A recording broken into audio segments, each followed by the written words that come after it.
নমস্কার, গল্প সমগ্র চ্যানেলে আজকে আপনাদের কাছে নিয়ে এসেছি বসন্ত ভট্টাচার্যের রাতের মেকানিক। শুরু হচ্ছে আজকের গল্প, বসন্ত ভট্টাচার্যের রাতের মেকানিক।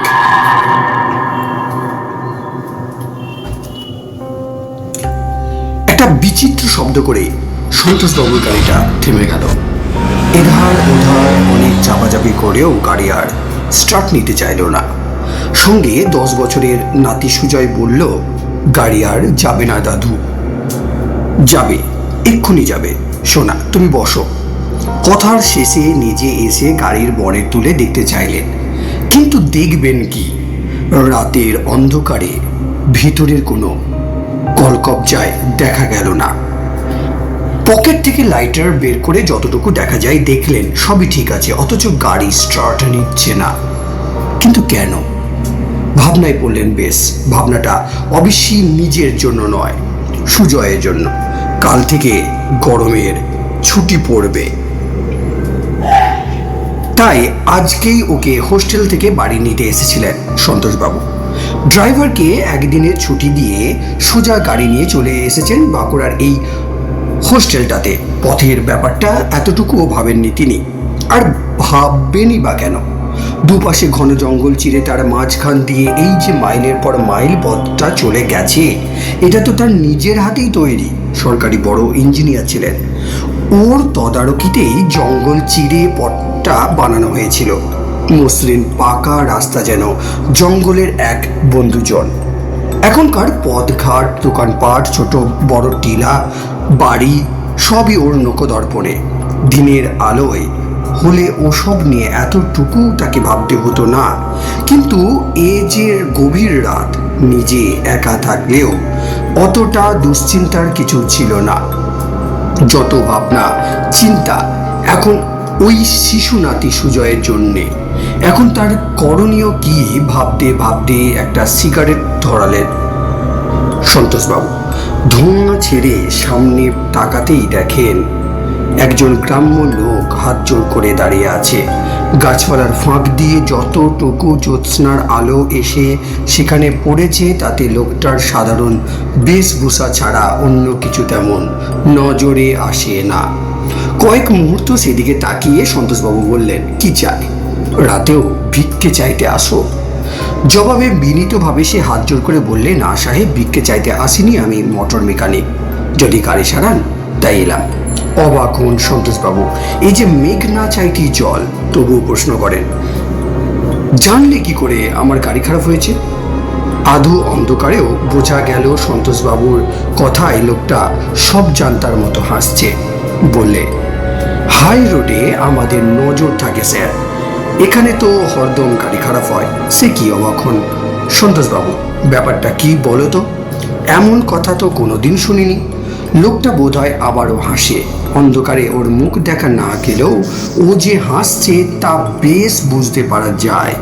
মনে মনে বিরক্ত হন সন্তোষবাবু, মুখে কিছু না বলে সবটাই সহ্য করেন। যাকে মাঝরাতে তবু যে একজন মেকানিক মিলেছে এটাই ঢের, নয়তো রাতভর এখানেই পড়ে থাকতে হতো। ব্যাপারটাকে এবার সোজাভাবে নিয়ে বললেন, যাকে তুমি হাত লাগাও, আমি টর্চ ধরছি। এবার যেন আর্তনাদ করে উঠেছে, না না না না স্যার, টর্চ জ্বালবেন না, আলো লাগবে না, অন্ধকারে সারাবে কি করে? এবারে বিজ্ঞের মতো জবাব দেয় লোকটা। বলে, মা জননীরা অন্ধকারে ভাত টিপে দেখে হলো কিনা, তো আমার সেই অভ্যাস আছে। আমরাও আঙুল বুলিয়ে বুঝতে পারি গোলমালটা কোথায় স্যার। এরপর আর কিছু বলার থাকে না। উঁকি মেরে গাড়ির ভেতর তাকিয়ে দেখেন সন্তোষবাবু সুজয় সিটে হেলান দিয়ে ঘুমিয়ে পড়েছে। ভালোই হলো, জেগে থাকলে খুবই অসুবিধা হতো কয়েক মুহূর্ত মাত্র। সন্তোষবাবু তাকিয়ে দেখেন গাড়ির বনেটটা তুলে দিয়ে লোকটা দিব্যি গাড়ির তলায় ঢুকিয়ে শুয়ে শুয়ে কিশোর নাড়াচাড়া করছে। তার টুকটাক শব্দ শোনা যাচ্ছে। কোনো কথা না বলে আর একটা সিগারেট ধরিয়ে সামান্য দূরে খণ্ড খণ্ড আলোয় ঢাকা একটা গাছের নিচে এসে দাঁড়ান। মনে মনে ভগবানকে ধন্যবাদ দেন অসময়ে লোকটাকে পাবার জন্য। এখন ভালোই ভালোই গাড়িটা তাড়াতাড়ি সারানো হয়ে গেলে বাঁচা যায়। দুজনকে নিয়ে তাড়াতাড়ি পৌঁছতে পারবেন। দেখতে দেখতে পরপর বেশ কটা সিগারেট শেষ হলো। এবার আর যেন ধৈর্য রাখতে পারছেন না সন্তোষবাবু। হাঁক দিয়ে বললেন, কত দূর হলো গো? রাত যে কাবার হতে চলল। গাড়ি তলার থেকে একটা জবাব এলো, আর একটু স্যার। দূর থেকে উজ্জ্বল হেডলাইট জ্বালিয়ে একটা লরি আসছে। রাতের অন্ধকারকে এক নিমেষে যেন দিনের আলোয় মুড়ে দিয়ে সেটাও বেরিয়ে যায়। সেই আলোতে গাড়ির তলায় শুয়ে থাকা মেকানিকের পায়ের অংশটাই শুধু নজরে আসে সন্তোষবাবুর। কেমন যেন এবড়ো কেবড়ো ভাঙাচোরা দুটো পা এই পাশ ওপাশ করছে। কিছু বলার আগেই গাড়ির তলা থেকে মেকানিকের কথা ভেসে আসে, গাড়িতে বসুন স্যার, স্টার্ট দিন, দেখতে হবে আর কোনো ঝামেলা আছে কিনা। মেকানিকের কথা মতো সন্তোষবাবু চাবি ঘুরিয়ে গাড়িতে স্টার্ট দিলেন। শব্দ করে চালু হলো গাড়িটা। মেকানিক বললে, এগিয়ে যান স্যার, স্ট্রেট করে দেখুন। হুঁশ হলো সন্তোষবাবুর। এগোবেন কি? গাড়ির নিচে যে মেকানিক শুয়ে আছে, চাপা পড়ে যাবে। বললেন, আগে তুমি বেরিয়ে এসো, তারপর স্টার্ট দেবো। দূরে একটা গাছের তলা থেকে মেকানিক বলে ওঠে, এই তো স্যার বেরিয়ে এসেছি অনেকক্ষণ, আপনি আসুন। স্যার অবাক হন সন্তোষবাবু। গাড়ির তলা থেকে ও কখনই বা বেরোলো, আর কখনই বা অত দূরে গাছের তলায় চলে গেল।